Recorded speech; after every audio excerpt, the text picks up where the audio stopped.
კიდევ ერთხელ მოგესალმებით პოსტების საინფორმაციო სამსახური თქვენთვის მუშაობას აგრძელებს ახალ ამბებს 16 საათზე ნინო სალუქვაძე გაგაცნობთ. საგარეო საქმეთა მინისტრმა ინტერპელაციის ფორმატში დეპუტატების კითხვებს უპასუხა. მაგა ბოჭორიშვილს შეკითხვებით გახარიას პარტიას წარმომადგენლებმა მიმართეს. კითხვები უმეტესად ქვეყნის საგარეო კურს, ევროინტეგრაციის და სანქციების დაცვის პროცესს, ასევე შეერთებულ შტატებთან ურთიერთობას შეეხებოდა. თუმცა კითხვების ფორმულირება სახელმწიფო გუნდის წარმომადგენლების შეფასებით манипуლაციური იყო. ჩემი კოლეგა თეკლა ბესტავაშვილი გვერდდება თემის დეტალებით პირდაპირ ეთერში.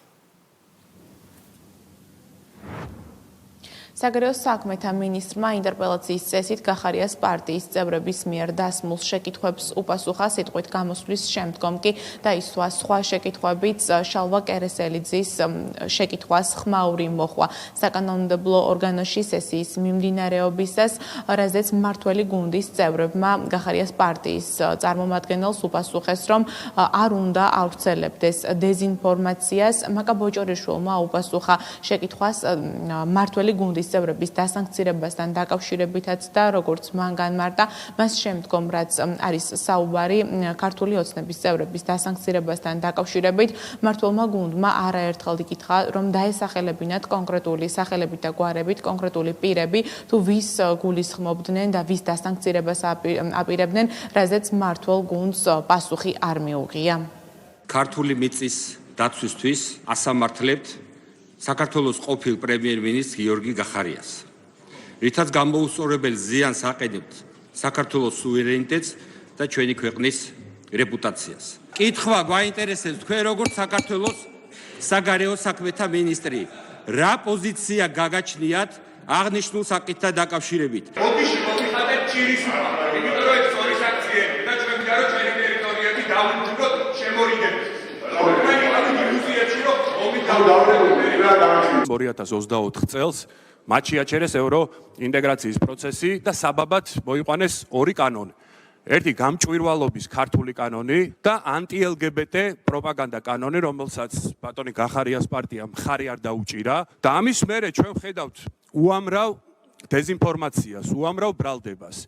პროქსი ქვეყნად უნდა ჩვენი გამოყენება უკრაინასავით. რეზოლუციები, რომელიც თქვენ, მეგობრებო, თქვენც უნდა გაწუხებდეთ. რეზოლუციებში რო გვიწერენ, რომ სააკაშვილს კლავდით ვაწამებდით, უნდა გამოუშვათ პოლიტიკური დევნილია თურმე სალომე ზურაბიშვილი, დღესაც რო საქართველოს პრეზიდენტია.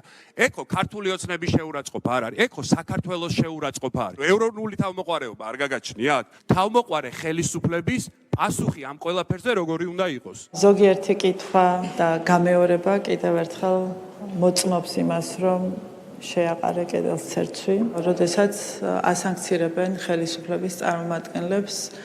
ესეც ერთგვარი უსამართლო დამოკიდებულების კარგი მაგალითია, თუ როგორ ხდება ქვეყნის შანტაჟი და ზეწოლა უშუალოდ ადამიანებზე ზეწოლის გზით და გარკვეული, ასე ვთქვათ, შიშის თუ რაღაც სხვა გრძნობების გაჩენის მეთოდებით. ჯერ შემთხვევაში იყო ასეთი შემთხვევებით, დამსანქცირებელ ქვეყანას გვიკითხავს, რომ იქნებ სახელები და გვარები მაინც გვითხრათ იმ ადამიანების, ვის ასანქცირებთ, რომ უბრალოდ მან იცოდეს, რომ თქვენ დიდებულ ქვეყანას აღარ ეწვიოს და აღარ შემოგინგრიოთ კარი.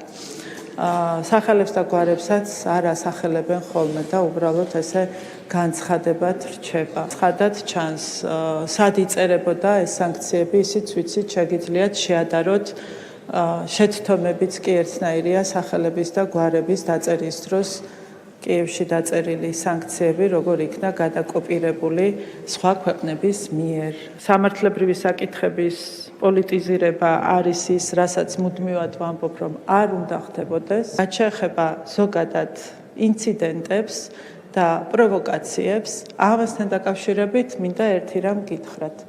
ჩვენი ქვეყანა, ჩვენი ქვეყნის 20% არის ოკუპირებული. ამ პირობებში ნებისმიერი მოქმედების დროს, ნებისმიერი განცხადების დროს, ნებისმიერი ნაბიჯის გადადგმის დროს გვმართებს ორჯერ უფრო მეტი ფიქრი, მინიმუმ ორჯერ, თუ უფრო მეტჯერ არა, ვიდრე სხვა ქვეყნების შემთხვევაში. პასუხისმგებლიანი ხელისუფლება მოიქცეოდა ისე, როგორც ვიქცევით, მიზეზებიო რა იყო სხვადასხვა საკითხებზე იქ მოწვევასთან დაკავშირებით, იქ თქვათ ისევ დიალოგის შეჩერებასთან დაკავშირებით. მარტივი რამ არის მიზეზი? ლეგიტიმური პარლამენტის მიერ ლეგიტიმური უფლების გამოყენება საქართველოს და საქართველოს საზოგადოების ინტერესებიდან გამომდინარე მიღებული კანონების გამო ისჯება ჩვენი ქვეყანა. კანონის მიღება ნებისმიერ ქვეყანაში არის სრულიად ნორმალური საქმიანობა. მხოლოდ და მხოლოდ საქართველოს შემთხვევაში აღმოჩნდა არჩეული პარლამენტის მიერ ლეგიტიმური უფლებამოსილების გამოყენება და კანონის მიღება აი ასეთი დამანგრეველი რამ ურთიერთობებში. ეს ვიყავი მათ შორის, ვინც ამ კანონებს მისცა ხმა, დღესაც ღრმად მწამს. ჭირდებოდა და ჭირდება ჩვენი ქვეყნის უსაფრთხოებას, ჩვენი ქვეყნის სტაბილურობას, დღესაც ზუსტად ისევე მივიღებდი მონაწილეობას ამ პროცესში, რა პროცესიც მაშინ მიდიოდა იმისათვის, რომ ჩვენი ქვეყანა, ჩვენი ქვეყნის პოლიტიკა იყოს თავისუფალი საგარეო ჩარევებისგან, ყოველდღიურად, ყოველწუთიერად, არა მხოლოდ საგარეო საქმეთა სამინისტრო, ბევრი სხვა უწყება დაძინების გარეშე შრომობს იმისათვის, რომ ჩვენ ქვეყანაში იყოს მშვიდობა. საგარეო საქმეთა მინისტრის ინტერპელაცია საკანონმდებლო ორგანოში მაკა ბოჭორიშვილის შემაჯამებელი სიტყვით დასრულდა. საგარეო უწყების ხელმძღვანელმა კიდევ ერთხელ გასცა პასუხი გახარიას პარტიის წევრებს იმ შეკითხვებზე, რაზეც მაკა ბოჭორიშვილი იმყოფებოდა პარლამენტში ინტერპელაციის წესით და ეს შეეხებოდა ძირითადად იმ თემას, რომ თითქოს ქართულმა ოცნებამ ევროინტეგრაციის პროცესი ცალმხრივად შეაჩერა, როგორც მაკა ბოჭორიშვილმა აღნიშნა იმ პარტიის დემოკრატიული გზიდან გადახვევაზე საუბარი ქართული ოცნების მისამართით, რომლებიც სწორედ 1 წლის განმავლობაში ცდილობდნენ, რომ ქუჩიდან საკანონმდებლო ორგანოში გადაენაცვლებინათ და დემოკრატიულად მოქცეულიყვნენ, არის უხერხული. საგარეო საქმეთა მინისტრმა ასევე აღნიშნა, რომ ქართული ოცნება ყველაფერს აკეთებს იმისათვის, რომ ქვეყანაში უსაფრთხოება და სტაბილურობა შეინარჩუნოს. ქართულ ოცნებას ევროინტეგრაციის პროცესი არ შეუჩერებია, ეს არის სიცრუე, ტყუილი. თქვენი ბრალდებები დემოკრატიული გზიდან გადახვევასთან დაკავშირებით უბრალოდ სასაცილოა იმ პოლიტიკური ძალის მხრიდან, რომელსაც მართლაც როგორც აგერ ბატონ ლევან მახაშვილმა ბრძანა 1 წელი დასჭირდა იმისთვის, რომ ელემენტარული დემოკრატიული პროცესის არსი გაეკო და პარლამენტში დაედობინა და შემოსულიყო ისე როგორც მათ ამ მრჩეველმა განუსაზღვრა და დღეს თქვენ ცდილობთ, რომ ლექციები წაგვიკითხოთ დემოკრატიული გზიდან გადახვევაზე. დემოკრატიის არსიც არ იცით, რაზე გვესაუბრებით საერთოდ. ჩვენი ქმედებები, რაზედაც თქვენ აპელირებთ, არის სრულიად ლეგიტიმური ქმედებები, რომელიც როგორც თქვენ თქვით, მიზანმიმართულად განზრახ, დიახ, მიზანმიმართულად და განზრახ დავიცავით ამ ქვეყნის უსაფრთხოება და მიზანმიმართულად და განზრახ დავიცავით ამ ქვეყნის სტაბილურობა სწორედ იმ ნაბიჯებით, რა ნაბიჯებიც გადადგა ქართული ოცნების ხელისუფლებამ, პარლამენტმა, საქართველოს მთავრობამ. შემიძლია განვაცხადო, რომ გავაგრძელებ ჩვენი ქვეყნის ეროვნული ინტერესების დაცვას საერთაშორისო არენაზე, ისე როგორც ამას აკეთებს დღეს საგარეო საქმეთა სამინისტრო. მადლობა. საგარეო საქმეთა მინისტრის ინტერპელაცია საკანონმდებლო ორგანოში თითქმის 2 საათის განმავლობაში მიმდინარეობდა მაკა ბოჭორიშვილმა გახარიას პარტიის წევრების მიერ დასმულ შეკითხვებს უპასუხა. მადლობა, პირდაპირ ეთერში თეკლა ბესტავაშვილი საუბრობდა. ფრაქცია საქართველოსთვის წევრების მიერ გაგზავნილი კითხვები საგარეო საქმეთა მინისტრმა შეაფასა როგორც სრულ პროპაგანდისტული ნარატივის გაგრძელება და საზოგადოების შეცდომაში შეყვანის მცდელობა. ევროკავშირთან ურთიერთობებსა და გაფართოების პოლიტიკასთან დაკავშირებით გაგზავნილ კითხვებში გახარიას გუნდის წევრები ხელისუფლებას ევროინტეგრაციის პროცესის შეჩერებაში დაადანაშაულეს, ეს კი იმ ფონზე, როდესაც დღეს საქართველოს სხვადასხვა მიმართულებით ბევრად უფრო ახლოს არის ევროპულ სტანდარტებთან, ვიდრე სხვა კანდიდატი ქვეყნები. რაც შეეხება პოლიტიკურ დიალოგს, მაკა ბოჭორიშვილმა დღეს კიდევ ერთხელ განმარტა, რომ დიალოგი საქართველოსთან 2024 წელს ბრიუსელის გადაწყვეტილებით შეჩერდა. ეს გადაწყვეტილება კი 2024 წლის 27 ივნისს ევროპულმა საბჭომ მიიღო. მაკა ბოჭორიშვილის განმარტებით გადაწყვეტილებას კანდიდატ ქვეყანასთან მოლაპარაკებების გახსნის თაობაზე იღებს ევროკავშირის საბჭო და არა კანდიდატი ქვეყანა. რაც შეეხება ამ საკითხის манипуляციებს, საგარეო საქმეთა მინისტრის განცხადებით მოლაპარაკებების გახსნა დღეს ზუსტად ისევე გამოიყენება ჩვენი ქვეყნის დაშანტაჟებისა და საზოგადოების გახლეჩვის ინსტრუმენტად, როგორც მანამდე კანდიდატის სტატუსი გამოიყენებოდა. მაკა ბოჭორიშვილის განცხადებით 2028 წლის ბოლოს არის ის დრო, როდესაც საქართველოს იქნება ეკონომიკური თვალსაზრისით სათანადოდ მომზადებული, რათა გახსნას მოლაპარაკებები 2030 წელს ევროკავშირში გასაწევრიანებლად.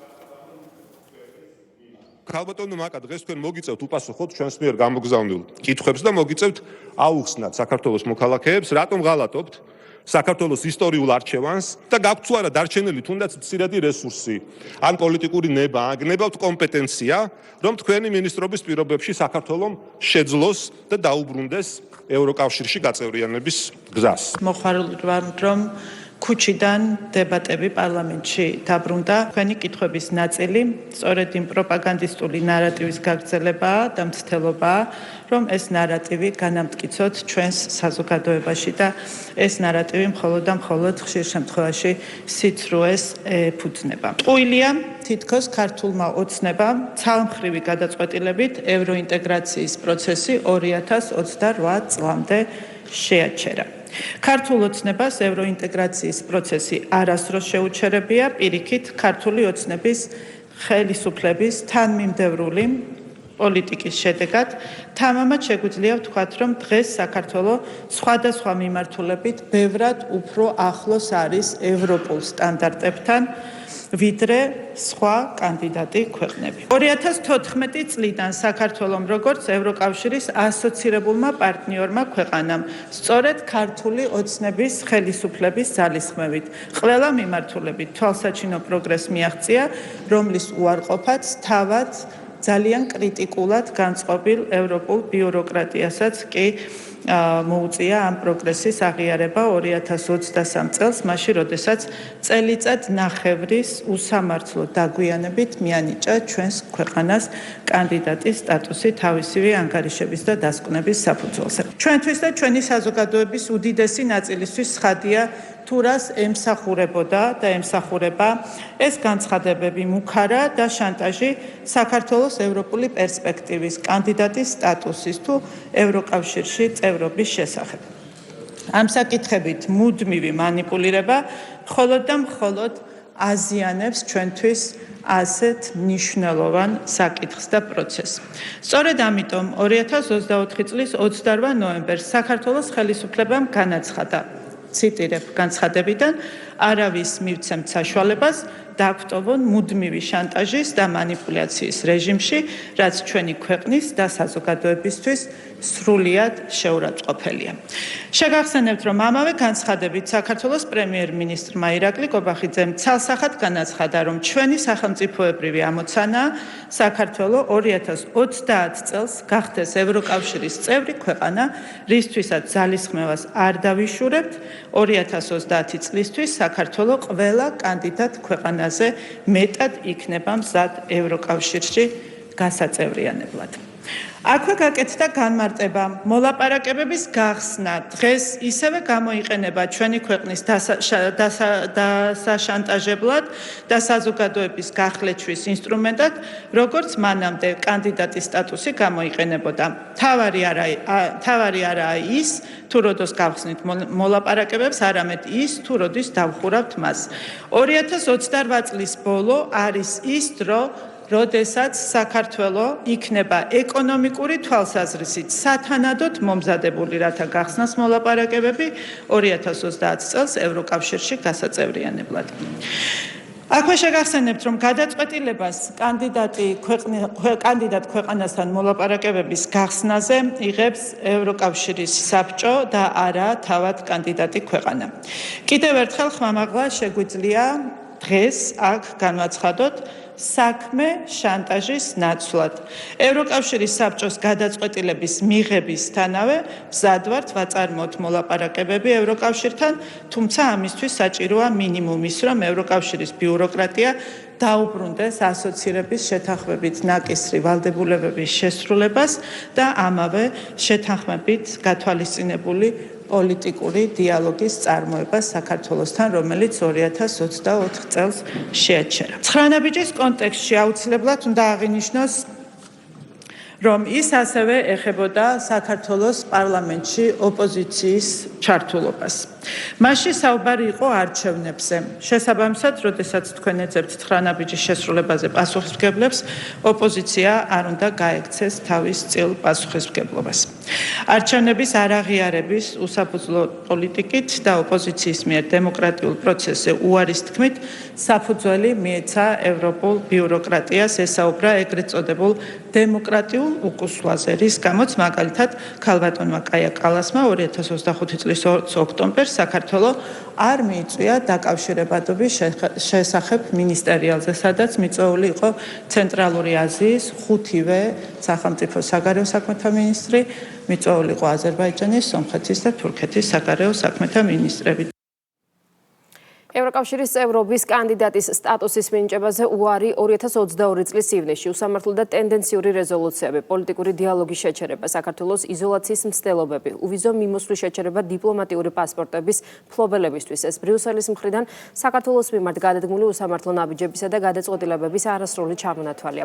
ეს იყო გადაწყვეტილებები, რომლებიც მაკა ბოჭორიშვილის შეფასებით გამოყენებული იქნა საქართველოში საზოგადოების კიდევ უფრო პოლარიზების და პოლიტიკური პროცესების რადიკალიზაციისთვის. ამ ქმედებების ფონზე კი მუდმივად ისმის ბრალდებები ეგრეთ წოდებული ანტიდასავლურ თუ ანტიევროპულ რიტორიკასთან დაკავშირებით, რაც საგარეო საქმეთა მინისტრის თქმით, იმ პროპაგანდის ორკესტრირებული კამპანიების, მათ შორის მიზანმიმართული უცხოური საინფორმაციო манипуляციების და ჩარევის გაგრძელება, რაც საქართველოს წინააღმდეგ გამოიყენება და მიმართულია ქვეყნის ეროვნული ინტერესების დაზიანებისკენ. ევროკომისიის მხრიდან ძალიან ხშირად გამოიყენება საქართველოს მიმართ ორმაგი სტანდარტები, განსაკუთრებულად მძაფრი კრიტიკული დამოკიდებულება ყველასთვის თვალშისაცემია.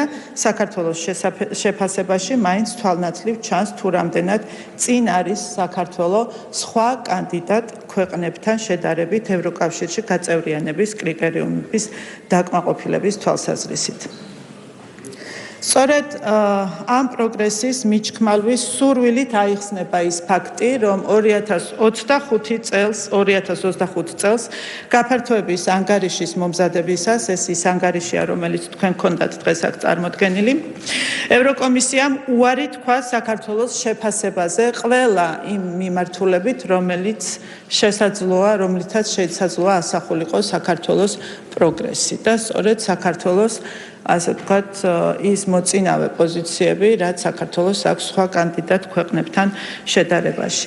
და ამით დამტკიცდებოდა, რომ საქართველოს თუნდაც მოლაპარაკებების გასახსნელად ბევრად უფრო მზად არის, ვიდრე უკრაინა და მოლდოვა. სწორედ ამიტომ ევროკომისიამ ამ შემთხვევაში სულ სხვა თავისივე მეთოდოლოგიაზე თქვა რეალურად უარი და სულ სხვაგვარად მოამზადა ის ანგარიში. ჩვენ ამის თაობაზე 2025 წლის 4 ნოემბერს გავაკეთეთ განცხადება, თქვენ შეგიძლიათ იხილოთ საგარეო საქმეთა სამინისტროს განცხადება, სადაც ასახულია ჩვენი პოზიცია ამ ანგარიშთან დაკავშირებით.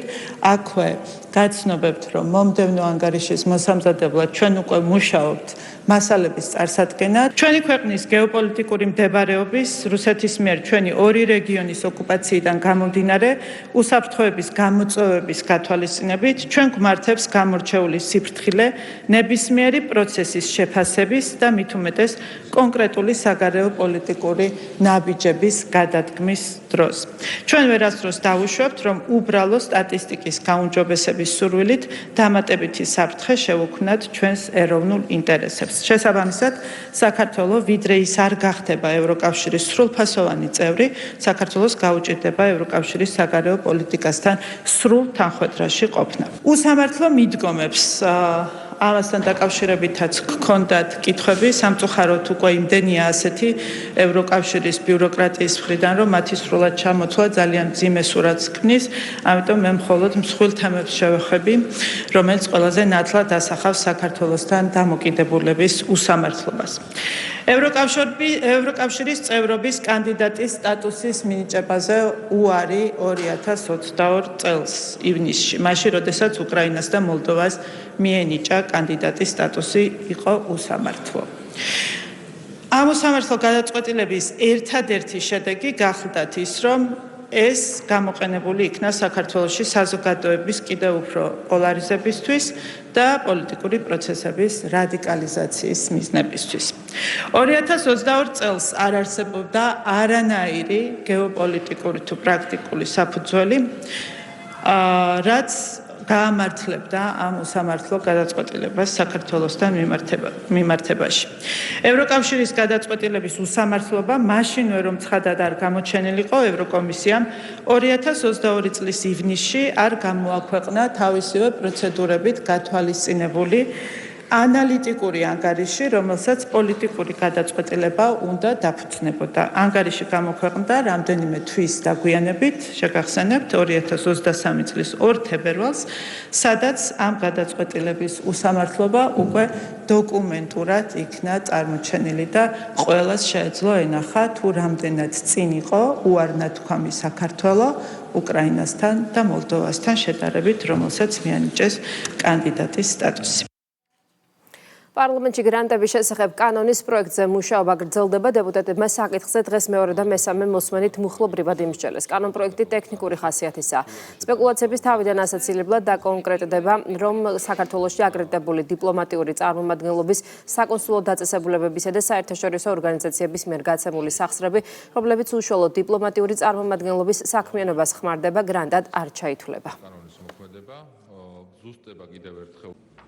მეორე პუნქტი დაემატა კანონ პროექტს, რომლის მიხედვითაც ამ კანონის მოქმედება, ანუ გრანტების შესახებ კანონის მოქმედება, ზუსტება კიდევ ერთხელ რომ არ ვრცელდება, მათ შორის საქართველოს წითელი ჯვრის საზოგადოების შესახებ საქართველოს კანონით გათვალისწინებული ორგანიზაციისთვის და ამავე ორგანიზაციის მიერ გაცემულ გრანტებზე.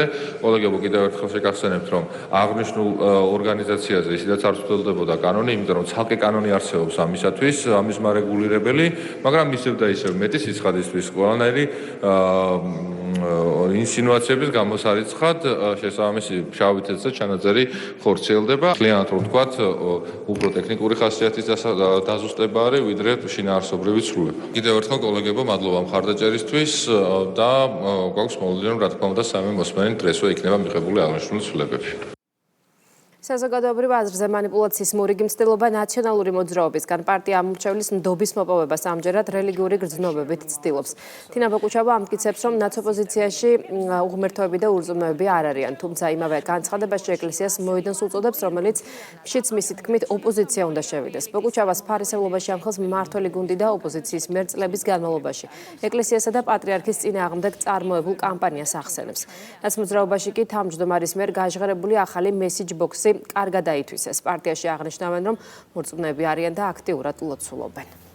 ჩვენთვის, ნაციონალური მოძრაობისთვის, მათ შორის ლიდერებისთვის, ეკლესია არის ის სივრცე, სადაც ჩვენ ლოცულობთ ჩვენი ქვეყნის თავისუფლებისთვის, დამოუკიდებლობისთვის, ევროპული მომავლისთვის და რა თქმა უნდა, ეს ასე იქნება მუდამ ეკლესიის შიდა საქმეებში ვერავინ ვერ ჩაერევა, თუ ჩვენ ვიქნებით ეკლესიის გარშემო, ჩვენთვის მნიშვნელოვანია ჩვენი ტრადიციები, ოჯახური ღირებულებები. წლებია ნაცმოძრაობა თავისი პარტიის წევრებით, მათი აქტივისტებით, იმ ტელევიზიებით, რომელსაც ისინი აგრესიულად ამუშავებდნენ ეკლესიის წინააღმდეგ და პატრიარქის წინააღმდეგ აგორებდნენ ყველაზე უბინძურეს კამპანიებს, მათ შორის პატრიარქის გარდაცვალების დღეებშიც ისინი პირდაპირ ესხმოდნენ თავს მეუფეშიოს, ეს ყველაფერი მიმართული იყო იმისკენ, რომ ეს ჩვენი სულიერი საყრდენი, ეს ჩვენი უძლიერესი ეკლესია, როგორღაც დაენგრიათ და როგორღაც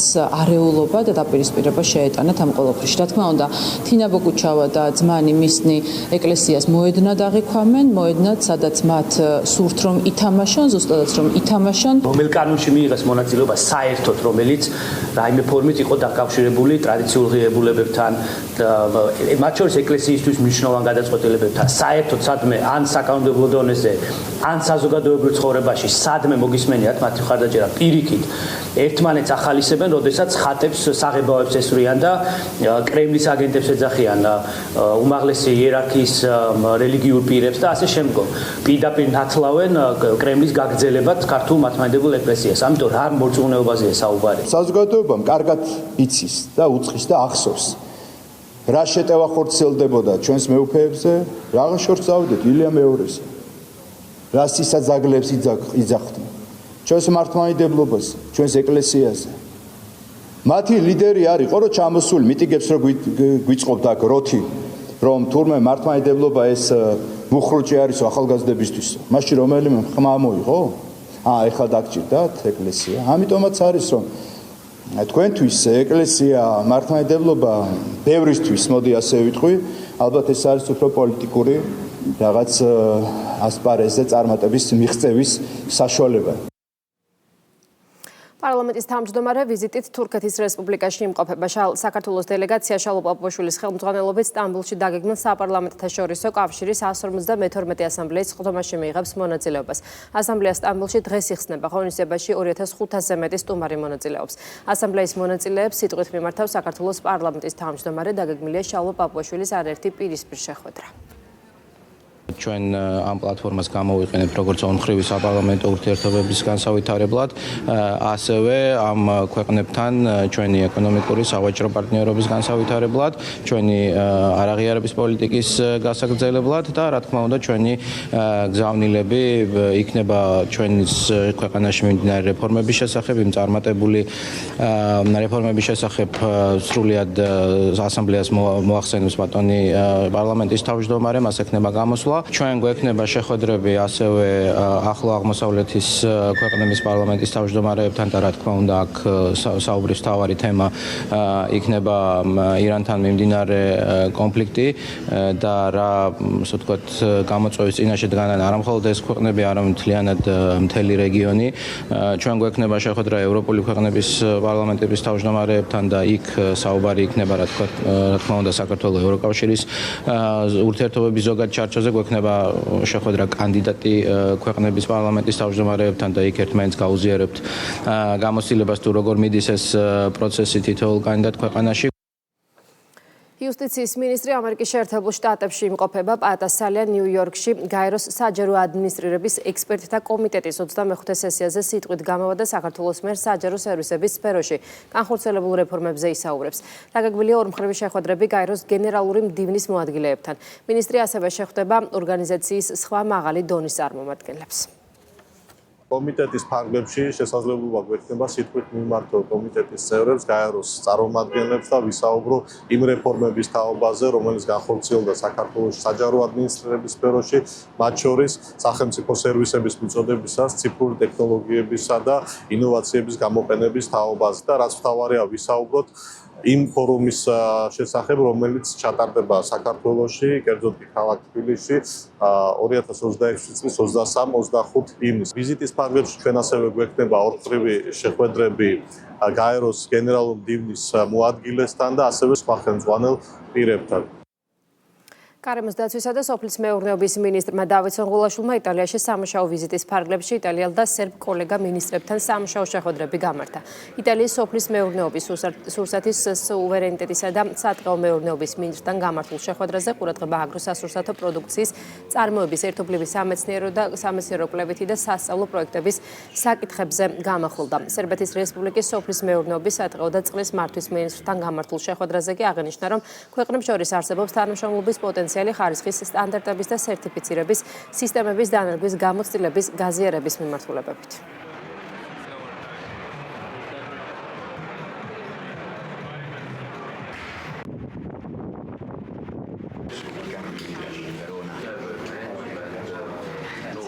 საქართველოში ვიზიტით მყოფი ევროპის საბჭოს ადამიანის უფლებათა კომისარი საოკუპაციო ხაზის მიმდებარედ სოფელ ოძის ეწვია მაიკლ ოფლაერტიმ, ასევე მოინახულა სოფელ წეროვანის დევნილთა დასახლება. კომისარი ადგილზე გაიცნო ოკუპაციის შედეგად შექმნილ ვითარებას და იძულებით გადაადგილებულ პირთა მდგომარეობას. ვიზიტის ფარგლებში დაგეგმილია შეხვედრები საქართველოს ხელისუფლების წარმომადგენლებთან.